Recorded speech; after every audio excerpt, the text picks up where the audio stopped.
আচ্ছা, তো আজকে আমি যেটা আমরা গতদিন কথা বলেছিলাম, আজকে সিলেবাসের একটা অংশ, সেটা হচ্ছে ফিসকাল পলিসি এন্ড বাজেট নিয়ে কথা বলবো আর কি। হ্যাঁ, তো এটা হচ্ছে তোমাদের আর্নল্ডে আমরা যে বই ফলো করছি ওইটার চ্যাপ্টার 10, পেজ নাম্বার 229। ঠিক আছে, তো সেটা হচ্ছে যে আলটিমেটলি এখন ফার্স্ট কথা হচ্ছে গভর্নমেন্ট একটা বাজেটের আসলে অ্যাকচুয়াল অংশ কি। বাজেটে আসলে দুইটা অংশ, সেটা হচ্ছে গভর্নমেন্ট এক্সপেন্ডিচার আর একটা হচ্ছে ট্যাক্স রেভিনিউ। ঠিক আছে, তো মানে মানে একটা গভর্নমেন্ট বাজেটে অ্যাকচুয়াল কাজটা কি করা হয় সেটা হচ্ছে সরকার খরচ করে, এইটাই মানে বাজেটে এইটাই কোন খাতে কত খরচ করবে, গভর্নমেন্ট এক্সপেন্ডিচার। তো একটা জিনিস খেয়াল রাখবা, গভর্নমেন্ট এক্সপেন্ডিচার ওইখানে কিন্তু দুইটা পার্ট আছে। একটা হচ্ছে গভর্নমেন্ট পারচেজ, মানে গভর্নমেন্ট অনেক কিছু কেনাকাটা করে, মানে বিল্ডিং বানায়, এরপরে তোমার মানে লট অফ ধরো স্যালারি দেওয়া সরকারি চাকরিজীবীদের, এরপরে ব্রিজ তৈরি করা, ডেভেলপমেন্ট অনেক কাজ করা। আর তার পাশাপাশি আরেকটা জিনিস থাকে গভর্নমেন্ট ট্রান্সফার পেমেন্ট আর কি। ওই যে যেটা ভাতা, বয়স্ক ভাতা, হ্যাঁ, এরপরে মুক্তিযোদ্ধা ভাতা, এইগুলা। তো এই সব জিনিস হচ্ছে, তো এই government expenditure includes both the government purchases and also government transfer payment. Okay, তো এই দুইটা জিনিস। আর এখন এই যে সরকার যে খরচ করবে, সরকারের আয়টা কি, এটা তো গেল সরকারের ব্যয়। মানে আলটিমেটলি একটা গভর্নমেন্ট এই খাতে আগামী ধরো এই এখন হচ্ছে 2020-21, ধরো তোমাদের 21-22 সালে আলটিমেটলি স্টার্ট হবে এই নেক্সট অর্থ বছর আর কি। তো এখন তোমাদেরকে বা ধরো একটা বাংলাদেশের যদিও ফিসকাল ইয়ার হচ্ছে ওই যে জুলাই টু জুন, ধরে নিলাম তোমাদের ফিসকাল ইয়ার হচ্ছে আগামী এই জানুয়ারি থেকে লাইক ডিসেম্বর পর্যন্ত। এখন 2021 ফিসকাল ইয়ারে তোমাদেরকে যদি বলা হয় যে মানে বাংলাদেশের একটা বাজেট করো, তো বাংলাদেশের বাজেট করতে গিয়ে আসলে তুমি কি করবা, সেটা হচ্ছে প্রথমে তুমি এই দেশের যত খরচ আছে খরচগুলা মানে ফিক্স করবা যে ওকে আমি স্বাস্থ্য খাতে এত এত হাজার কোটি টাকা দিব, এরপর শিক্ষা খাতে এত হাজার কোটি টাকা, সামরিক খাতে এত হাজার কোটি টাকা, এরকম করে করে প্রত্যেকটা খাতে, সেবা খাত, মানে দেখছো না গভর্নমেন্টে অনেকগুলা ট্রান্সপোর্ট খাত, মানে পরিবহন খাতে এত টাকা বাজেট। তো বাংলাদেশের একদম আনাচে কানাচে যত খরচ আছে সব কিছু তোমাকে আসলে কি করতে হবে, এটা তোমাকে মাথায় এনে তোমার আলটিমেটলি বাজেটটা মানে পাস করতে হবে। মানে এটা হচ্ছে বাজেট প্রস্তাবনা, হচ্ছে আসলে আমি এই খাতে খরচ করব। এখন এক্সপেন্ডিচার গেল, এখন পার্ট হচ্ছে আমি যে এই যে ব্যয় করব আমার আয় কই থেকে হবে। তখন তোমাকে আয়ের খাত, ওই যে আয়ের মূল খাত হচ্ছে ট্যাক্স রেভিনিউ। ট্যাক্স রেভিনিউ আবার আহ, অনেক ধরনের ট্যাক্স রেভিনিউ আছে। আমাদের দেশে হচ্ছে কি ইনকাম ট্যাক্স, আবার আমাদের দেশে মানুষ খুব কম ইনকাম ট্যাক্স দেয়, বুঝছো। আমাদের দেশে ইনকাম ট্যাক্স কম দেয়, বাট বেশিরভাগ দেশে হচ্ছে টোটাল রেভিনিউর মানে 80-90% হচ্ছে ইনকাম ট্যাক্স, আর বাকিগুলো হচ্ছে মানে এটা হচ্ছে ডাইরেক্ট ট্যাক্স, আর বাকিগুলো হচ্ছে ইনডাইরেক্ট ট্যাক্স। তো আমাদের দেশে হচ্ছে উল্টোটা, বা আমাদের দেশ বলতে মোটামুটি ডেভেলপিং কান্ট্রিজ প্রায় সব জায়গায় সেম অবস্থা। আমাদের দেশে কয়জন তোমরা যে এই যে এখানে আমাদের মানে স্টুডেন্ট 60 স্টুডেন্ট বা ইভেন যারা পরিচিত কতজন লোককে দেখো যারা ইনকাম ট্যাক্স দেয়, ভেরি ফিউ। এখন সংখ্যা একটু বাড়ছে হয়তো, বা স্টিল সংখ্যাটা এখনো মাত্র কয়েক লক্ষ, ধরো 20 লক্ষ মানুষের মতো ট্যাক্স রিটার্ন দাখিল করে। তাও আসলে অনেকেই আছে মিনিমাম ট্যাক্স দেয়, মানে যেটা সরকার নির্ধারিত এক মিনিমামটা দিলে। তো এখন মাত্র 16 কোটি মানুষের দেশে মাত্র কয়েক লক্ষ মানুষ, মানে 1 কোটিও না মানুষ ট্যাক্স রিটার্ন বা ট্যাক্স দেয়, ইনকাম ট্যাক্স দেয়। তাইলে একটা দেশের সরকার, শুনতে পাচ্ছ সবাই? জি স্যার।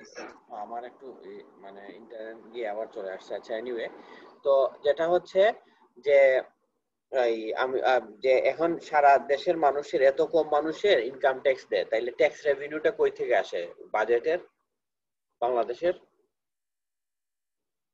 বলো তো দেখি। স্যার ট্যাক্স তো আর অনেক ধরনের আছে। হ্যাঁ, এইটাই মেইন হচ্ছে আমাদের দেশে সবাই ইনডাইরেক্ট ট্যাক্স দেয় বেশিরভাগ মানুষ। ধরো একটা মানে সিম্পল এক্সাম্পল দেই, সেটা হচ্ছে যে তোমাদের এই যে আমরা বলি না যে গরিব মানে ধরো একটা কমন ইয়ে হচ্ছে যে আমরা যে তোমরা ইউনিভার্সিটিতে পড়ছো তোমরা কত টাকা দিচ্ছ আসলে মানে নিয়ারলি আসলে এটা খুবই নেগলিজিবল একটা মানি তোমরা ইয়ে দাও এই যে সেমিস্টার ফি বা এগুলা দাও, রাইট? তো এই যে জিনিসটা তো আমরা অনেকে বলে না যে গরিবের ট্যাক্সের টাকায় পড়ছি, হ্যাঁ, পড়ালেখা করছি। তো এই কথা আবার যদি তুমি ওইভাবে জিজ্ঞেস করো যে গরিব মানে ইনকাম ট্যাক্স কই দিয়ে, তার তো ঠিক 3 নাম্বার নাই বা এরকম নাই। প্রত্যেকটা মানুষ একটা রিক্সা ড্রাইভার থেকে শুরু করে একজন একদম গরিব ইভেন ভিক্ষুকও আসলে ইনকাম একটা ট্যাক্স দেয় সরকারকে। কিভাবে দেয় বলো তো?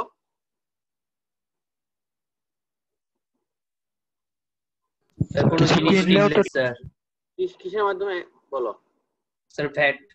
ভ্যাট, হ্যাঁ, ভ্যালু এডেড ট্যাক্স। মানে আমরা ওই যে তুমি মানে তোমরাই নিজেরা যারা ধরো তোমরা মানে ঘন্টা অনেক সময় আছে না কম মানে আমরা বয়স কম থাকতে আমরা অনেক ফোনে মোবাইল ফোনে কথা বলি বা ইয়ে করি, তাহলে দেখা যায় মানে তুমি মাসে 500 টাকা মোবাইল কোম্পানির ইয়েতে যদি খরচ করো তাহলে কিন্তু অ্যাকচুয়ালি তুমি প্রায় 15% মানে এখানেও মাসে বা পুরো বছরে 6000 টাকা ইয়ে করছো এই যে মোবাইল ফোনের পিছনে ইন্টারনেট কিনতে বা মানে যাবতীয় যা আছে সব কিনতেছো। তাইলে এখন তুমি আলটিমেটলি সরকারকে কিন্তু তুমি ট্যাক্স দিচ্ছ, ঠিক আছে? ধরো তুমি মানে 6 আমি তাও মিনিমাম বললাম কারণ ইন্টারনেট মিলাই আসলে ইদানিং মানুষ আরো বেশি খরচ করে, রাইট? তো 900 টাকা হচ্ছে শুধুমাত্র তোমার মোবাইল ফোনের থ্রোতে সরকার ট্যাক্স হিসাবে পাচ্ছে, অ্যারাউন্ড 900 or 1000। এখানে এই দেখো এখানে আমাদের ক্লাসে অ্যারাউন্ড 60 স্টুডেন্টস আছে তোমাদের সফটওয়্যার ইঞ্জিনিয়ারিং, রাইট? 53। তো এখানে শুধুমাত্র মোবাইল ফোন এবং ইন্টারনেট এইগুলোর বাবদই মানে 50,000-এর উপরে আসলে সরকার ট্যাক্স পায়, বুঝছো? তো এখন এই যে মানে এইটা কিন্তু আমরা মানে টের পাই না, রাইট? ঠিক ওইভাবে একটা গরিব মানুষ কিন্তু সে সাবান কিনছে মানে একটা মুদির দোকান থেকে জিনিসপত্র কিনে না, এই প্রত্যেকটা জিনিসে কিন্তু সরকার ভ্যাট আছে, রাইট? তাইলে ঘুরে ফিরে সরকার আমাদের মতো ডেভেলপিং কান্ট্রিজ গরিব দেশের মানে উন্নয়নশীল দেশের সরকারগুলা আসলে সব ইনডাইরেক্ট ট্যাক্সে বেশি পছন্দ করে। কেন বলতো? কেন ইনকাম ট্যাক্সটাকে স্ট্রং করা হয় না?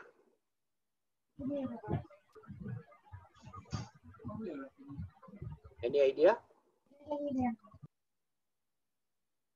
এটা হচ্ছে হ্যাঁ বলো অপি রাইসুল মনে হয় কিছু বলতে চাইছিলা। না স্যার।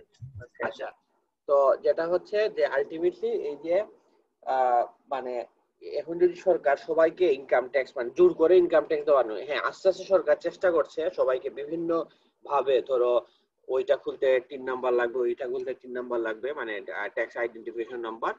কিন্তু আলটিমেটলি সরকার যদি সবাই ইনকাম ট্যাক্স দেয় মানে সবার মাঝে একটা ওনারশিপ ডেভেলপ করবে, বুঝছো?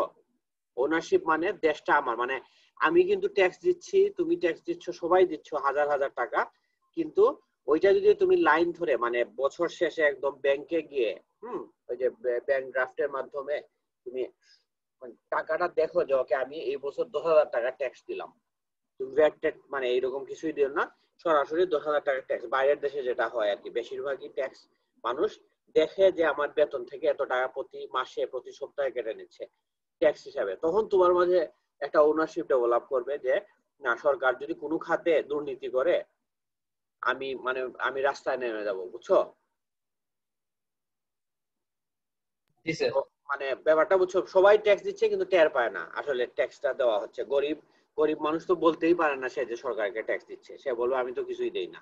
এরকম অনেক মানুষ আছে আমি তো সরকারকে কোনো কন্ট্রিবিউশনই করলাম না, কিন্তু অ্যাকচুয়ালি এভরিওয়ান ইজ কন্ট্রিবিউটিং।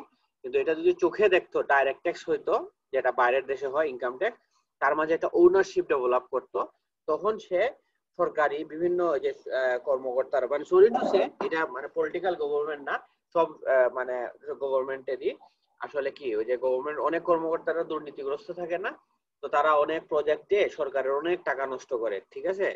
পুকুর খননে বিদেশ যাত্রা অমুক, ঠিক না দেখতে? তো এগুলা নিয়ে অনেক সমালোচনা আমরা দেখতে পাই। তো এই বিষয়গুলা আসলে ডাইরেক্ট ট্যাক্স হইলে এগুলা সব কমে যেত, কারণ তখন মানুষ খুব সচেতন হইতো যে না আমি টাকা দিচ্ছি মানে হোয়াট ইউ আর ডুইং। আচ্ছা, এটা গেল একটা। এখন এই মানে তো আমরা বাংলাদেশের মানে ম্যাক্সিমাম ট্যাক্স হচ্ছে ওই যে কাস্টমস আছে না, ভ্যাট একটা বিশাল খাত, আর হচ্ছে ওই যে কাস্টমস খাত আছে না, ওই যে ওই যে আমরা বাইরে থেকে যে জিনিস আসে ইম্পোর্ট এক্সপোর্ট, ওইখান থেকেও প্রচুর টাকা আসলে রেভিনিউ আসে। Customs Bangladesh customs and VAT commissionerate এরা বেশি ইনকাম করে।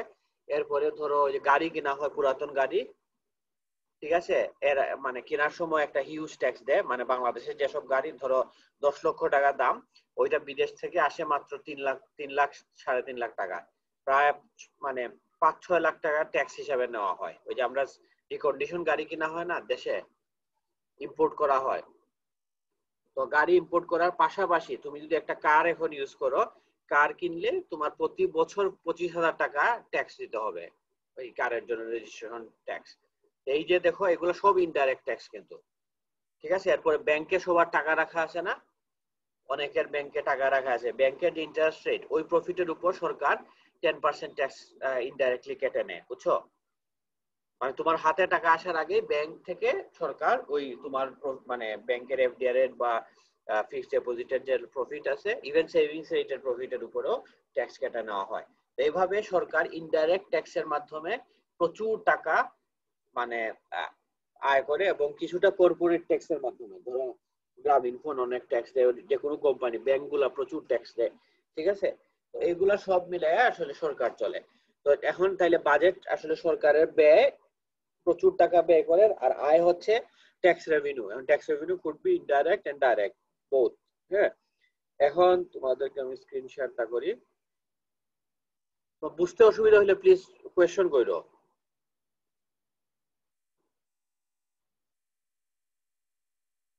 আচ্ছা ঠিক আছে, তাইলে শুনো। এরপরে হচ্ছে এই যে ফেডারেল বাজেট চ্যাপ্টার 10, আমি দেখা যাচ্ছে বইটা? জি স্যার।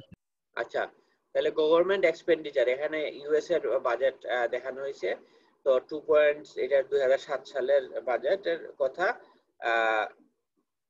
মানে এই যে দেখো প্রজেক্টেড, এই হচ্ছে গভর্নমেন্ট স্পেন্ডিং, তারা কত খরচ করবে বছরে বছরে, আস্তে আস্তে বাড়তেছে স্পেন্ডিং প্রোগ্রাম। বাংলাদেশে এরকম আছে, ন্যাশনাল ডিফেন্সে তারা প্রচুর টাকা খরচ করে, সোশ্যাল সিকিউরিটি, মেডিকেয়ার, মানে স্বাস্থ্য খাতে এগুলো আছে। আর গভর্নমেন্ট ট্যাক্স রেভিনিউ হচ্ছে বছরে বছরে কি হয়, মানে বাড়ে, বাট এই রিসেন্টলি দেখা যাচ্ছে ইউএস এর কম, মানে 2007-08 দিকে কম ছিল। ওইটা মেবি এর জন্য যে ফিনান্সিয়াল ক্রাইসিস ছিল না, 7, 8, 9 এগুলাতে, ওই যে গ্লোবাল ফিনান্সিয়াল ক্রাইসিস চলছিল, এই জন্য তাদের প্রজেক্টেড ট্যাক্স রেভিনিউ কম ছিল। আচ্ছা যাই হোক, তো ইনকাম ট্যাক্সটা আসলে আমরা যদি শুধুমাত্র ইনকাম ট্যাক্সের কথা বলি, ইনকাম ট্যাক্স আসলে 3 ধরনের। একটা হচ্ছে progressive income tax, proportional income tax, আর হচ্ছে রিগ্রেসিভ ইনকাম ট্যাক্স। এই 3টা ইনকাম ট্যাক্স এখানে ডান পাশে দেখা যায়। এই 3টা ইনকাম ট্যাক্স অ্যাকচুয়ালি কি? প্রগ্রেসিভ হচ্ছে আয় বাড়ার সাথে সাথে তোমার ট্যাক্সের রেট বাড়বে, ঠিক আছে, তোমার ট্যাক্স, তুমি বেশি ট্যাক্স দিচ্ছ, ওই ট্যাক্সের রেট বাড়বে। তারপর প্রপোর্শনাল হচ্ছে যে তুমি ওই যত টাকা, মানে একটা ফিক্সড রেট, তোমার যত ইনকাম হবে তোমার একই রেটে তুমি ট্যাক্স দিয়ে যাওয়া। আর রিগ্রেসিভ ইনকাম ট্যাক্স হচ্ছে কি, মানে তোমার ইনকাম বাড়ার সাথে সাথে তুমি আসলে অ্যাকচুয়ালি ট্যাক্সের রেটটা তোমার কমে যাচ্ছে, ঠিক আছে, সেটা হচ্ছে রিগ্রেসিভ ইনকাম ট্যাক্স। তো এই হচ্ছে, এই যে দেখো, এখন আমাদের ট্যাক্স হিসাব হয় কিভাবে জানো? ইনকাম ট্যাক্স, কিভাবে স্যার? ইনকাম ট্যাক্সটা হিসাব স্ল্যাব আছে ইনকাম ট্যাক্সের। ধরো মানে তোমার বাংলাদেশে এখন, ধরো আমি বাংলাদেশ ইনকাম ট্যাক্স একটা, মানে তোমার হচ্ছে এত টাকা পর্যন্ত ফ্রি, ঠিক আছে, মানে মনে করো 3 লক্ষ টাকা পর্যন্ত ইনকাম হইলে মানে তোমার কোনো ইয়ে দিতে হবে না, এইটার নাম কি, কোনো ট্যাক্স দিতে হবে না। এরপরের এত পার্সেন্টের জন্য একটা পরিমাণ ট্যাক্স আছে। ধরো বাংলাদেশের মানে বর্তমানে হচ্ছে প্রথম 3 লক্ষ টাকার জন্য কোনো ট্যাক্স দিতে হবে না, ঠিক আছে। এরপরে হচ্ছে পরবর্তী 1 লক্ষ টাকার জন্য 5% ট্যাক্স, পরবর্তী 3 লক্ষ টাকার জন্য 10% ট্যাক্স, পরবর্তী 4 লক্ষ টাকার জন্য 15%, এরপরের 5 লাখ টাকার জন্য 20%, এরপরে 25% হচ্ছে একদম টোটাল, মানে যখন তোমার প্রচুর ইনকাম হয়ে যাবে। এখন ধরো তোমার ইনকাম হচ্ছে মনে করো তোমার ইনকাম হচ্ছে বছরে 50 লাখ টাকা, বা 60 লক্ষ টাকা, তোমার মাসে 5 লাখ টাকা করে ইনকাম, রাইট? জি স্যার। তো 60 লক্ষ টাকা যদি তোমার ইনকাম হয়, মানে যেটা তারা বলছে যে একটা মানে রেটের মানে 25 লাখের উপরে বাংলাদেশে মানে একটা সরি 25 লাখ না, টোটাল হচ্ছে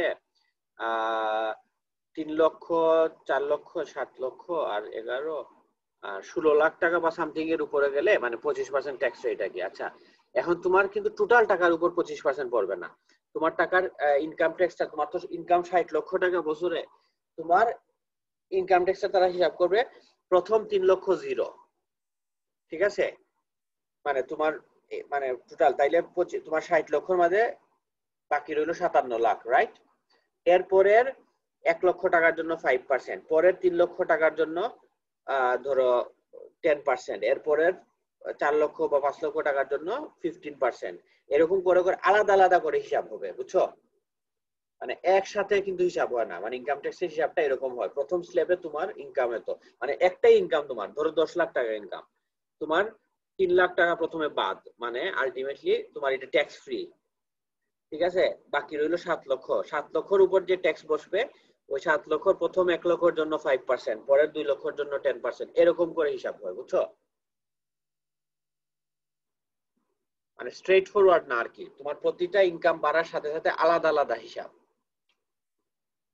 এটা তোমরা মানে বাংলাদেশের ইনকাম ট্যাক্স একটু সার্চ করলে তোমরা দেখে নিবা হাউ টু ক্যালকুলেট, বুঝছো? আর সেটা হচ্ছে ওই আমাদের এটা হচ্ছে তাইলে কি কি ধরনের ইনকাম, এটা হচ্ছে প্রোগ্রেসিভ ইনকাম ট্যাক্স, যে যত মানুষের ইনকাম বাড়ে তত বেশি ট্যাক্স দিতে হয়। তো প্রোগ্রেসিভ ইনকাম ট্যাক্স আসলে একটা দেশের সমতা মানে ইকুইটির জন্য ভালো, বুঝতে পারছো? একটা দেশের মানে ধনীরা বেশি ট্যাক্স দিলে গরিবরা, তাও বাংলাদেশটা খুব বেশি প্রোগ্রেসিভ না কিন্তু, মানে একদম কোটি কোটি টাকা ইনকাম করলেও তোমার 25% ট্যাক্স, বুঝছো?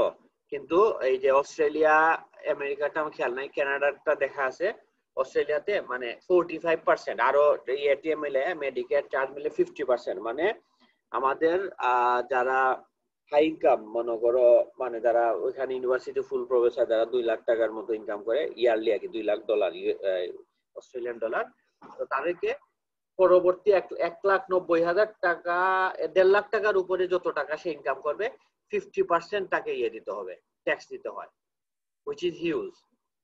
মানে 45% হচ্ছে সরাসরি ইনকাম ট্যাক্স, আর ওই যে মেডিকেল খাতের জন্য আলাদা একটা লেভি নেওয়া হয়, টোটাল 50%।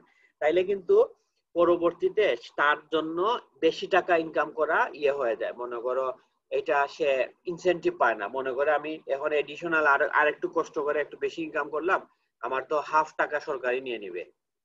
তাইলে এখন মানে তাও যারা ইনকাম করছে, বেশি ইনকাম করছে, তাদের দেখো 50% টাকা সরকার নিয়ে নিল, এই টাকাটা নিয়ে আসলে তারা দেয় কাকে? গরিব লোককে, ওই যে যারা একটু লো ইনকাম আছে তাদেরকে ওই যে ট্যাক্স ট্রান্সফার হিসাবে দেয়। তো এখন যেটা দেখা যায় ওইসব দেশে কি থাকে, ধনী গরিবের মাঝে ইনইকুয়ালিটিটা কমে আসে। তো কোন ধরনের ট্যাক্স ভালো যদি তুমি ইনইকুয়ালিটি কমাইতে চাও?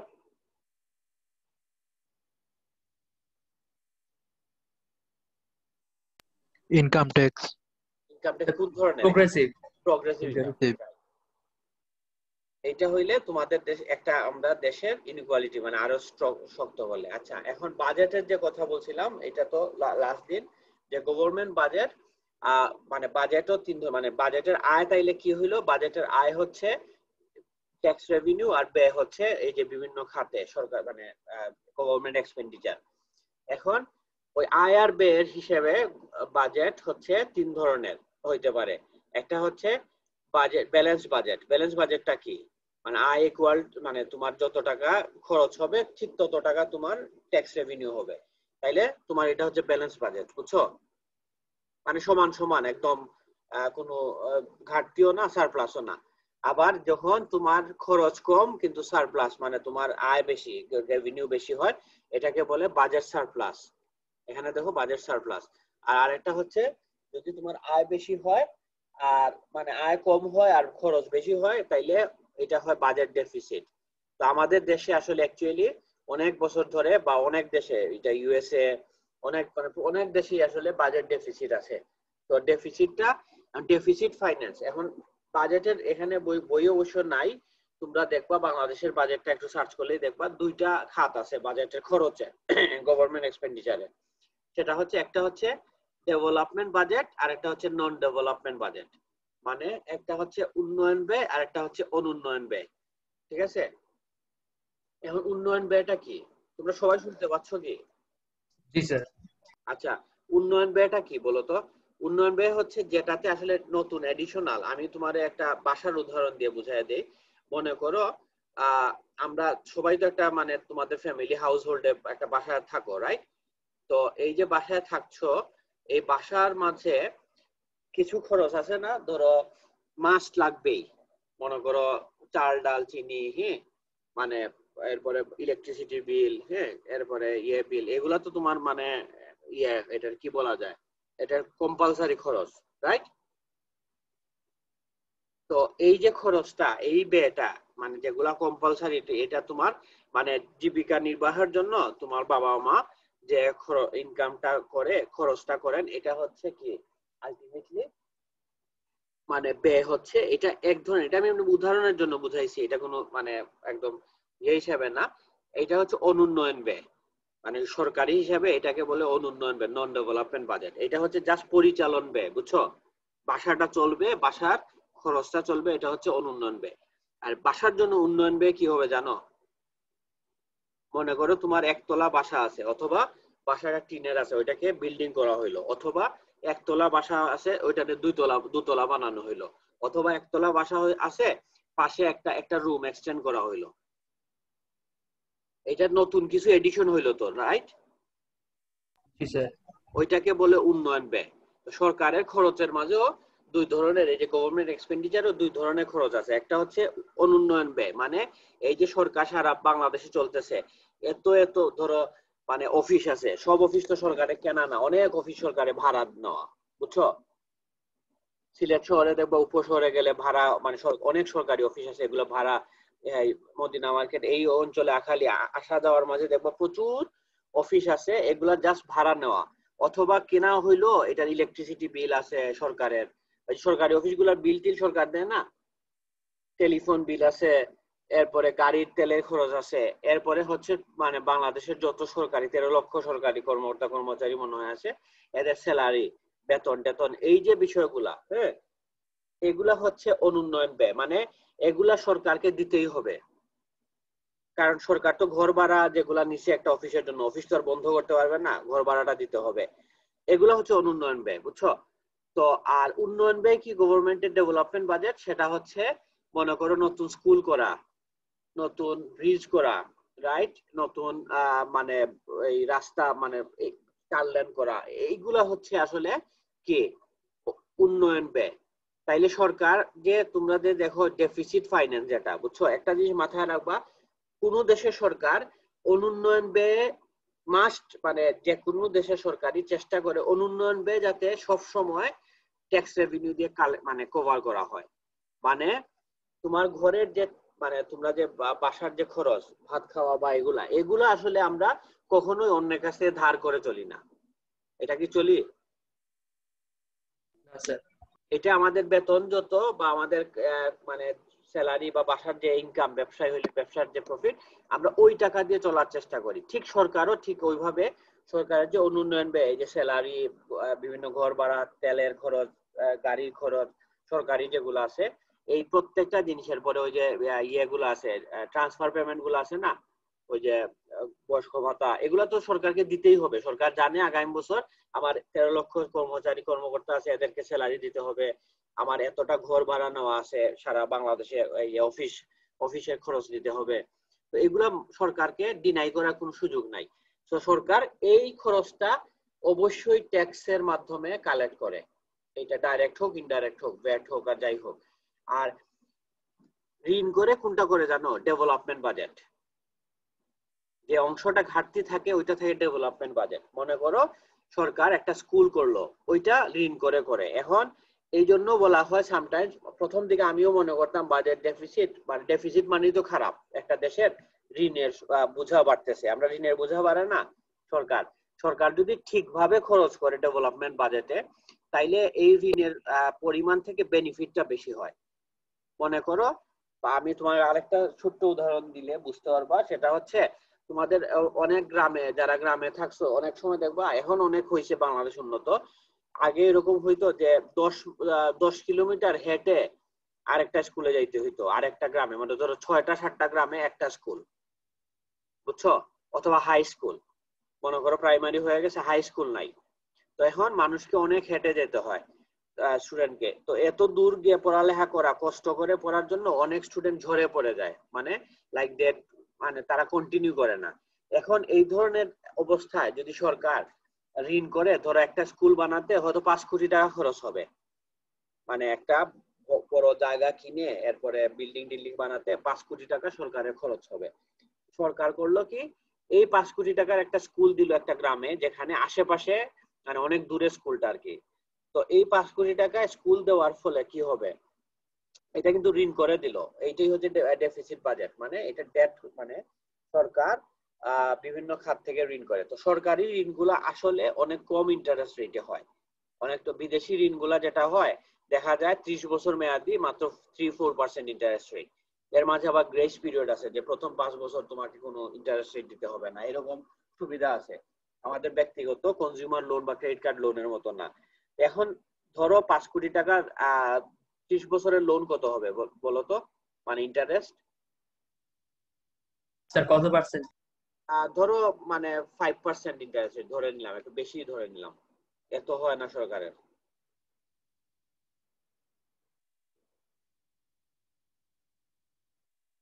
আহ, আচ্ছা তোমাদের আমি আমি হিসাব করে দিচ্ছি, স্যার কয় বছরে? 30 বছর, 30 বছরে ফেরত দিতে হবে আর কি। আমি হিসাব করে দিচ্ছি, লোনের ক্যালকুলেটর হিসাব আরেক ধরনের।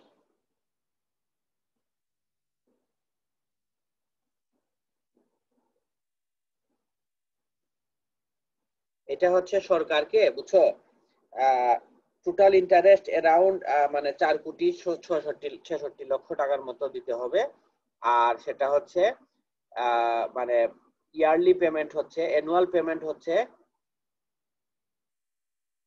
মানে 32 লক্ষ, মানে মোটামুটি 46 লক্ষ, মানে আরো 4 কোটি টাকা, 4.5 কোটি টাকার মতো দিলে পুরো টোটাল লোন, মানে 5 কোটি টাকার লোন, কিন্তু আলটিমেটলি সরকারকে ফেরত দিতে হবে 4 কোটি টাকা, এটা ওভার দা 30 ইয়ার্স, একদিনে না কিন্তু, বুঝছো।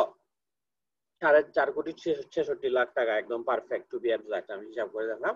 তো এই যে এখন দেখো, সরকার তো এটা ঋণ করে নিল, হ্যাঁ, 30 বছরের একটা হাই স্কুলের কথা বলছি।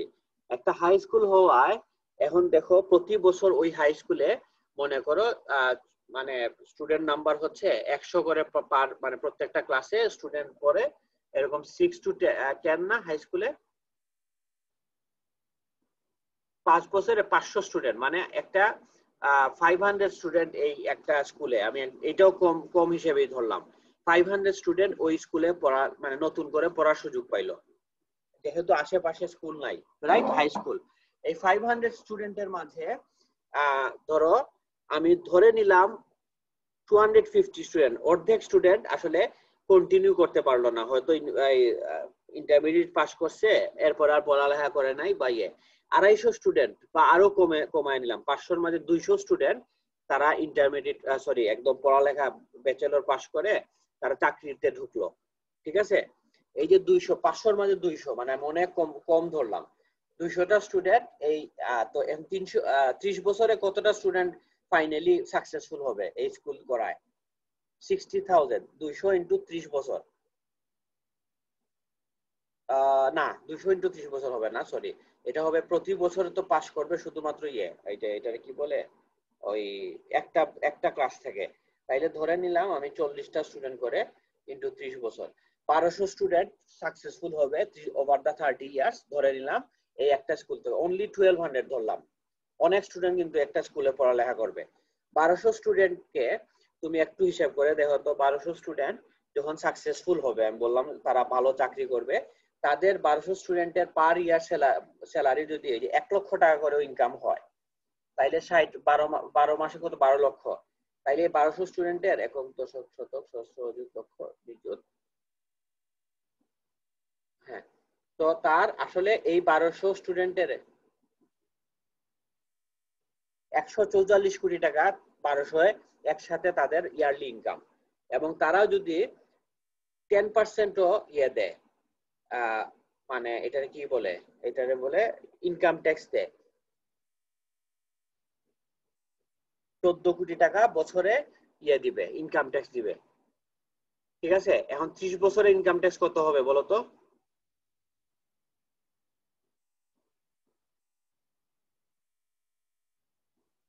420 কোটি টাকা। এখন কি বুঝতে পারলা?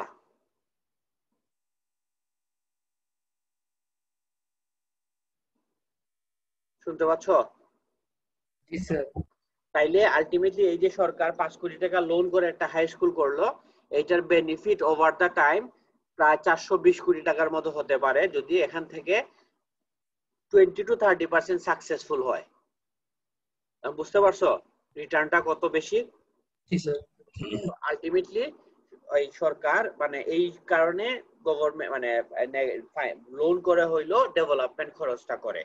আচ্ছা, এরপরে আসো fiscal policy. What is fiscal policy? Fiscal পলিসিটা হচ্ছে এই চেঞ্জেস ইন গভর্নমেন্ট এক্সপেন্ডিচার, এই যে ডান দিকে দেখো changes in government expenditure and or taxes to achieve economic goals such as low unemployment, stable prices and economic growth। মানে ultimately monetary পলিসিতে আমরা কি পড়ছি যে মানি সাপ্লাই এর চেঞ্জের ফলে এই মানে এইসব unemployment, stable economic growth confirm করা। আর ফিসকাল পলিসি বলছিলাম এটা সরকার করে, আর ওইটা করে সেন্ট্রাল ব্যাংক। তো ফিসকাল পলিসি সরকার কি করতে পারে? খরচ যদি বাড়ায়া অথবা কমায়া, অথবা ট্যাক্স বাড়ায়া ট্যাক্স কমায়া, মানে সরকারের এই দুইটা টুল আছে। এটা সে গভর্নমেন্ট এক্সপেন্ডিচার মানে এই বছর বাজেট অনেক বেশি বাড়াতে পারে অথবা বাজেট কমাতেও পারে, মানে এটা সরকারের এবিলিটি আছে। আর ট্যাক্স রেটটাও সরকার চেঞ্জ করতে পারে। এই দুই ধরনের জিনিস করে আসলে সরকার কি করতে পারে? ফিসকাল পলিসি দিতে পারে। তো সরকার এটা যখন দেখবে, ধরো এই বছর প্যান্ডেমিক চলতেছে, রাইট?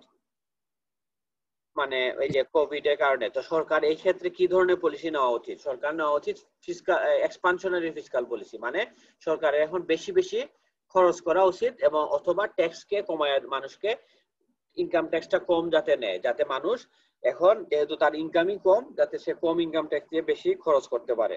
তো এই যে জিনিসটা, এটাকে বলে এক্সপানশনারি ফিসকাল পলিসি, মানে সরকার বিভিন্ন খাতে খরচ বাড়াবে। সরকারের খরচ বাড়া মানে হচ্ছে আসলে এটা ঘুরে ফিরে জনগণের হাতে যাওয়া। যদিও আমাদের দেশে করাপশনের কারণে মানে একটা বিশাল অংশ আসলে অন্যের পকেটে চলে যায়, রাইট?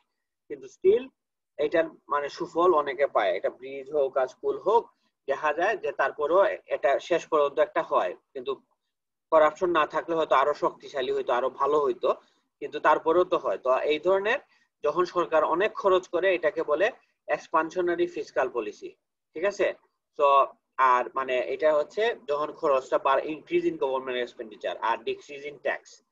আর কন্ট্রাকশনারি হচ্ছে যখন খরচ কমায় নেয় এবং ট্যাক্স বাড়ায় দেয়, অথবা ট্যাক্স মানে এন্ড অর। হ্যাঁ, এটাকে বলে কন্ট্রাকশনারি ফিসকাল পলিসি। এই হচ্ছে ফিসকাল পলিসির টাইপস।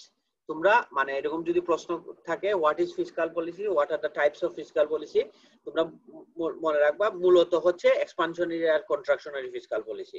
আর তার পাশাপাশি ডিসক্রিশনারি আরেকটা আছে ফিসকাল পলিসি। ডিসক্রিশনারি হচ্ছে ইচ্ছা স্বাধীন, সরকার যখন খুশি মানে মানে ডেলিভারি চেঞ্জ আর কি। মানে দেখা গেল মানে মনে হইলো না এই মুহূর্তে কোভিড আসছে, এখনই বাড়ায় মানে এখন খরচ বাড়ায় দেই, মানে এরকম প্ল্যান করে না, মানে তার ইচ্ছা স্বাধীন অবস্থা বুঝে ব্যবস্থা নিতে পারে আর কি।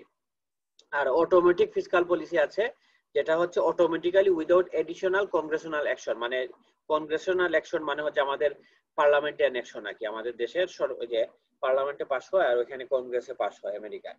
তো এটা হচ্ছে এমন ভাবে রেট ফিক্স করে দেওয়া যে তুমি যদি আগেই বলে নাও যে যদি অর্থনীতির অবস্থা এই পর্যায়ে থাকে খরচ এতটুকু করব, এরকম যদি ফিক্স করে দাও, তাইলে অর্থনীতির অবস্থার বিবেচনায় অটোমেটিক তোমার খরচ বাড়বে কমবে অথবা ইনকাম ট্যাক্স বাড়বে কমবে, মানে এটাতে তোমার কিছু করতে হবে না। এই হচ্ছে ফিসকাল পলিসির চারটা টাইপ আছে: এক্সপানশনারি, কন্ট্রাকশনারি, ডিসক্রিশনারি আর অটোমেটিক ফিসকাল পলিসি। বুঝতে পারছো? জি sir. What is fiscal policy বললে কি বলবা বলো তো, একজন বলো।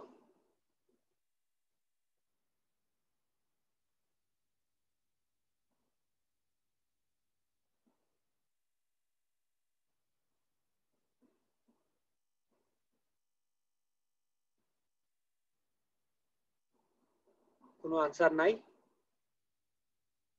স্যার কোনো একটা খাতে যদি পিছায় থাকে তাহলে সেই খাতকে উন্নত করার জন্য যদি সরকার যদি ট্যাক্সে কোনো প্রকার চেঞ্জ আনে বা মানে ইনভেস্টমেন্টে কোনো প্রকার চেঞ্জ আনে নিজে থেকে, সেটা হচ্ছে ফিসকাল পলিসি। হ্যাঁ, মানে সোজা কথা এটা ওকে, মানিটারি পলিসি আমরা পড়ছিলাম। যদি মানে আলটিমেট বাংলাদেশ কেন্দ্রীয় ব্যাংক এবং আমাদের সরকারের সবারই একটাই মানে চিন্তা, সেটা হচ্ছে ম্যাক্রো ইকোনমিক গোল, যেটা হচ্ছে লো আনএমপ্লয়মেন্ট, মানুষ মানুষ বেকার কম থাকবে, প্রাইস স্টেবল থাকবে, ইনফ্লেশন হবে না আর কি, মানে সেম প্রাইস থাকবে, আর হচ্ছে অর্থনৈতিক প্রবৃদ্ধিও হবে, রাইট?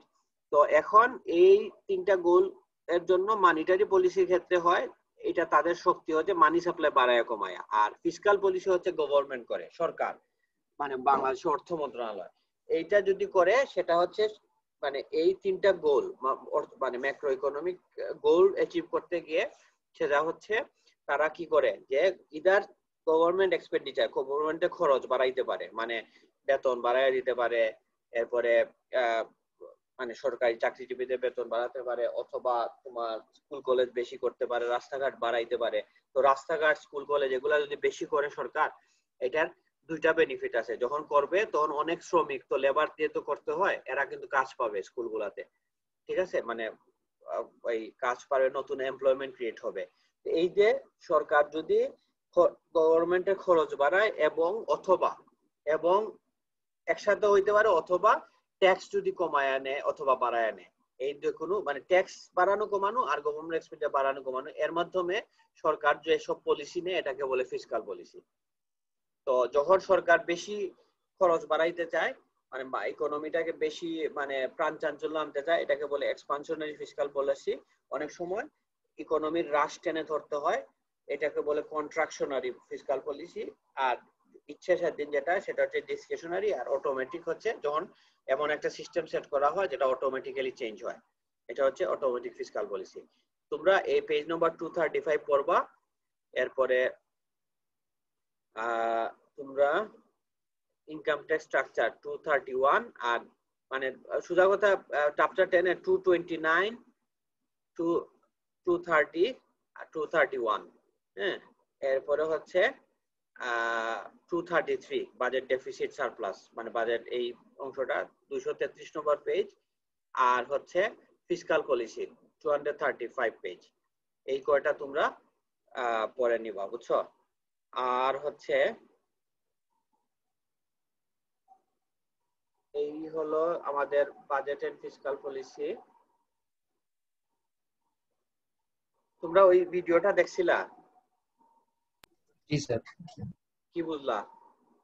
স্যার ওখানে একটা প্রবলেম হচ্ছে যে ওখানে 20টা যে উন্নত দেশ দেখাইছে তার মধ্যে কাতারের কথা বাদ দিছে। আচ্ছা, হ্যাঁ হ্যাঁ হ্যাঁ।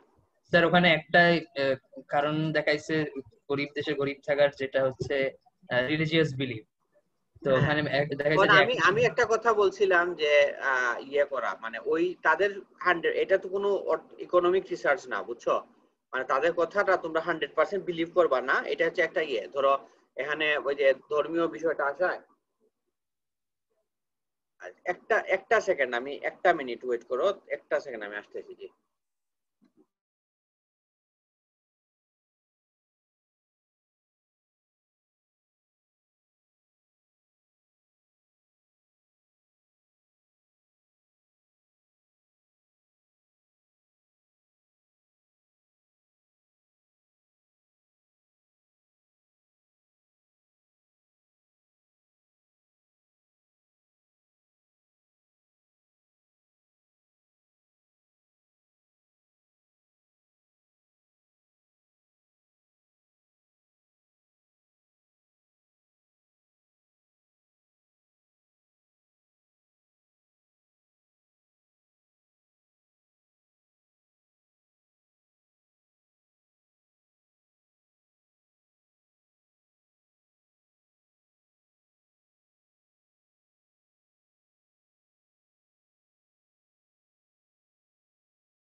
সরি, আচ্ছা শুনতে পাচ্ছ সবাই? হ্যাঁ, তো যেটা স্যার। হচ্ছে যে আমি যেটা বলছি যে ওই যে তোমরা যে ভিডিওটা দেখছো ওইখানে ধরো অনেক মানে ওইটারও অনেক ক্রিটিক্স আছে, কিন্তু এটা হচ্ছে ধরো যে রিলিজিয়াস ব্যাপারটা বলছে যে রিলিজিয়াস হইলে দেশটা গরিব হয়। হ্যাঁ, এটা কিন্তু কজালিটি নামে একটা কথা আছে অর্থনীতিতে, মানে কে কাকে, যে ডিম আগে না মুরগি আগে আগে আগে, বুঝছো?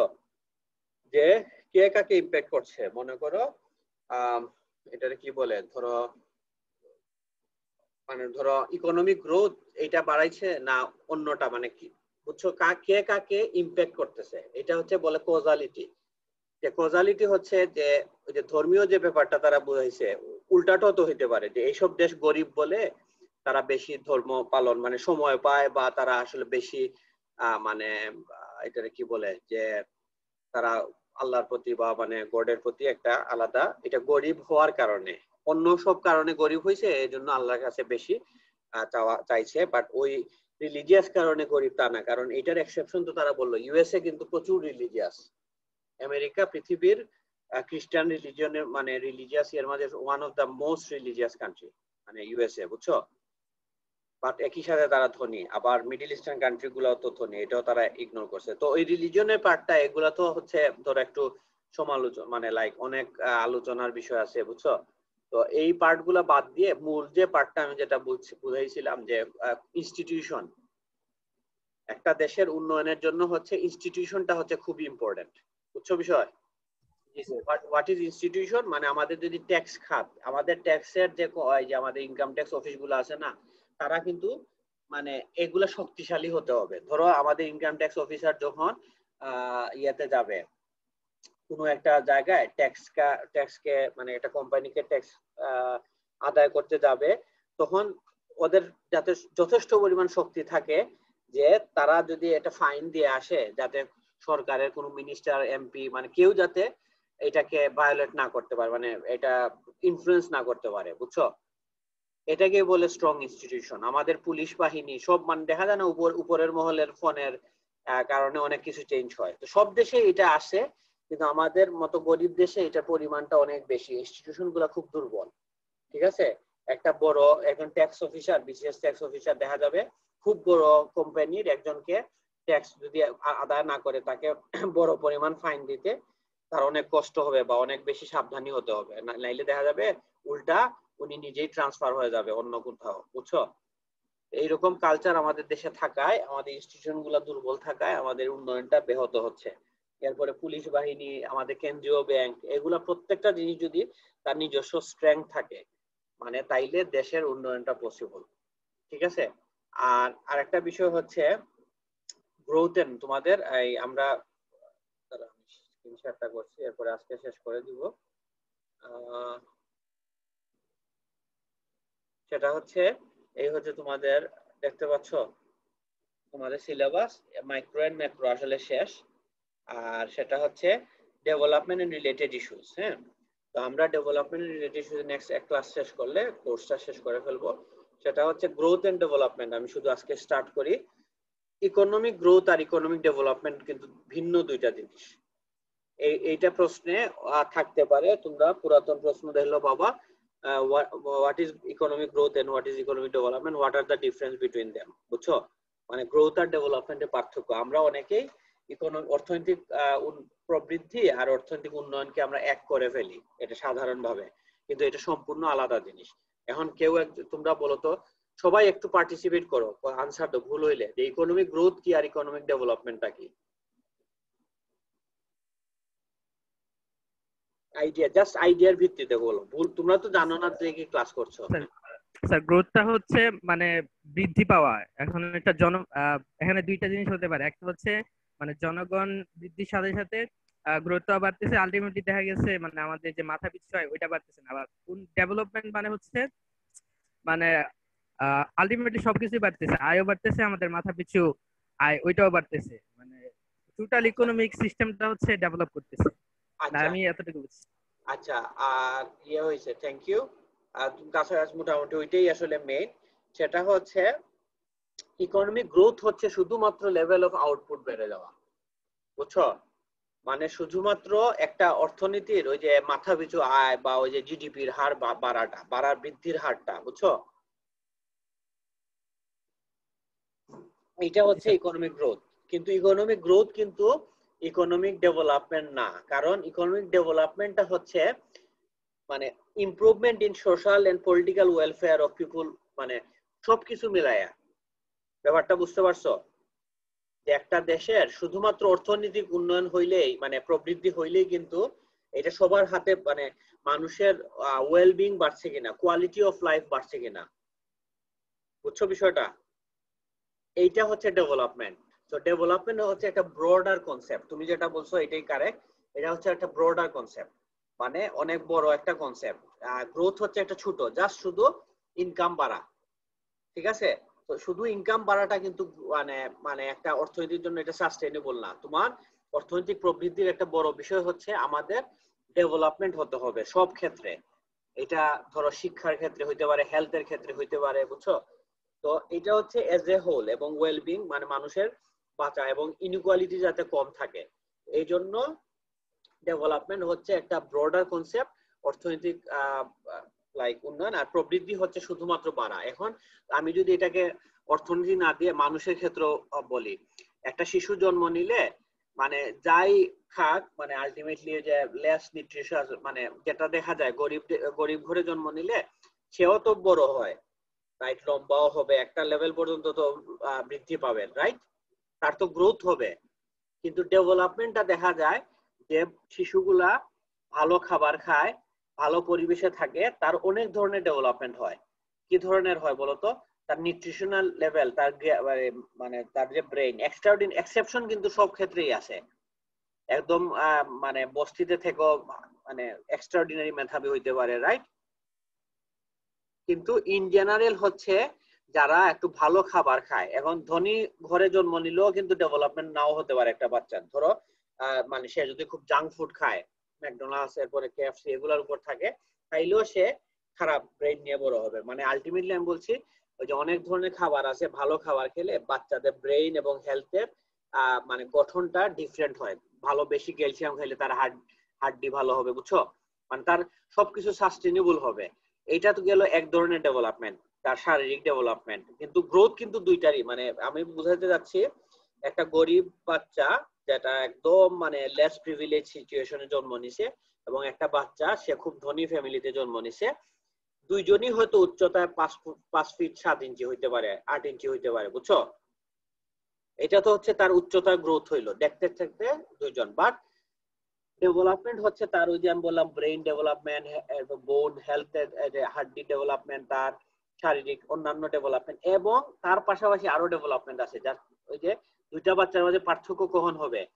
যখন গ্রোন আপ হবে, তখন একটা বাচ্চা দেখা যাবে তার মানে থিঙ্কিং লেভেল, হ্যাঁ, তার এডুকেশন লেভেল, এগুলো অনেক মানে পার্থক্য এবং ডেভেলপ। সে অনেক কম কাজ করে বেশি ইনকাম করতেছে, রাইট? বিকজ অফ তার ওই তো এগুলো হচ্ছে ডেভেলপমেন্ট, বুঝছো বিষয়টা?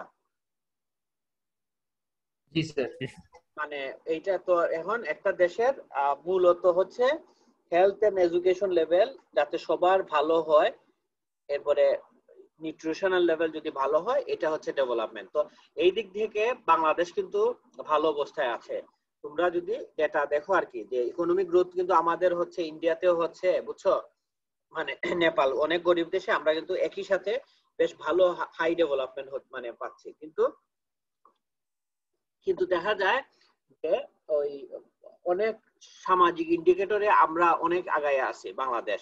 মনে করো হেলথ স্যানিটেশন আছে না, মানে আমাদের দেশে এখন খোলা জায়গায় টয়লেট খুব কম লোকই করে, যেটা ইন্ডিয়াতে এখনো একটা হিউজ পার্সেন্টেজ পিপল এখনো মানে স্যানিটেশনের গুরুত্বটাই সে বুঝে নাই। মানে বুঝছো বিষয়টা? জি স্যার। তো এই ধরনের ক্ষেত্রে, সামাজিক ক্ষেত্রে বাংলাদেশ আসলে অনেক ভালো করছে। অনেক ধরনের এরপরে যে মানে কি শিশুদের যে শিক্ষার হার, হ্যাঁ, এগুলো দেখা গেছে অনেক গরিব দেশ থেকে আমরা ভালো করছি। এরপরে মানে টোটাল ওভারঅল শিক্ষার হারেও ভালো করতেছি, হেলথের ক্ষেত্রেও আমরা হেলথ অ্যাক্সেসও ভালো করতেছি। তো এগুলার মূল কারণ গভর্নমেন্ট অনেক কাজ করছে, এবং তার পাশাপাশি অবশ্যই আমাদের ধন্যবাদ দিতে হবে, মেজর ধন্যবাদ আমাদের এনজিও সেক্টর গুলা, ঠিক আছে, ওভার দ্য টাইম আমাদের বাংলাদেশে ওই যে বিভিন্ন এনজিও আছে না, ব্রাক, গ্রামীণ ব্যাংক এবং অন্যান্য ওই যে আশা টাশা, অনেক বড় বড় এনজিও বাংলাদেশে আছে, ওয়ার্ল্ড মানে রিনোন্ড এনজিও আছে। এরা আসলে বাংলাদেশে এই গত 3-4 দশক ধরে অনেক কাজ করছে। তার ফলে অর্থনৈতিক প্রবৃদ্ধির পাশাপাশি সামাজিক অনেক দিক থেকে গরিব দেশের তুলনায় ভালো। কিন্তু মূল উন্নয়নটা হইতে হলে, ডেভেলপমেন্ট হইতে হলে তোমাকে অনেক ব্রডার পলিসি নিতে হবে। ঠিক আছে, তো এই ব্রডার পলিসির মাঝে আমি নেক্সট ক্লাসে বলবো। তোমাকে একটা উদাহরণ দিয়ে আমি বুঝাই। তোমরা কেউ চায়না যদি যাও, মানে অবশ্যই কিছুদিনের মাঝে তোমরা যেহেতু সফটওয়্যার ইয়ে করবা, চায়না যাওয়া, চায়না দেখলে কিন্তু তো মানে আই ওয়াজ অ্যাস্টনিশড যখন মানে একবার 2বার আসলে গেছিলাম। তো এত উন্নত করছে। সাংহাই যদি দেখো, আমি নিউ ইয়র্কের মতো আর কি এত বড় মানে বিগ মেগা সিটি কম দেখছি, মানে যত সিটি ওয়ার্ল্ডে দেখা হয়েছে। তো সাংহাই কিন্তু প্রচুর উন্নত, মানে এবং গুয়াংজু একটা সিটি দেখেছি, চংচিং, মানে অনেকগুলা সিটি দেখছি। তো বেইজিং, হ্যাঁ, এরা কিন্তু এখন রাস্তাঘাট এগুলার দিক থেকে ওই ইউরোপ, অস্ট্রেলিয়া, আমেরিকা এদের থেকেও অনেক উন্নত, মানে সবকিছু চকচকি, মানে একদম ট্রেন যেটা তোমরা বেইজিং সাংহাই, এটা হচ্ছে 350 কিলোমিটার স্পিডে ট্রেন চলে, বুঝছো, হাই স্পিড ট্রেন। তাদের একটা ব্রিজ আছে এই ট্রেনের, মানে একটা ব্রিজের উপর দিয়ে ট্রেনটা যায়। ওই ব্রিজটা কত লম্বা জানো? মানে আমাদের তো হচ্ছে পদ্মা সেতু 6.2 কিলোমিটার, এটা নিয়ে তো আমরা অনেক কষ্ট করছি। চায়নার ওই যে হাই স্পিড রেল যেটা এলিভেটেড এক্সপ্রেসওয়ে, এটা আসলে পুরা নদীর উপর বা কিছুর উপর না, কিছু কিছু জায়গায় নদী আছে, মানে পুরাটা উপরে দিয়ে গেছে ব্রিজের মতো করে।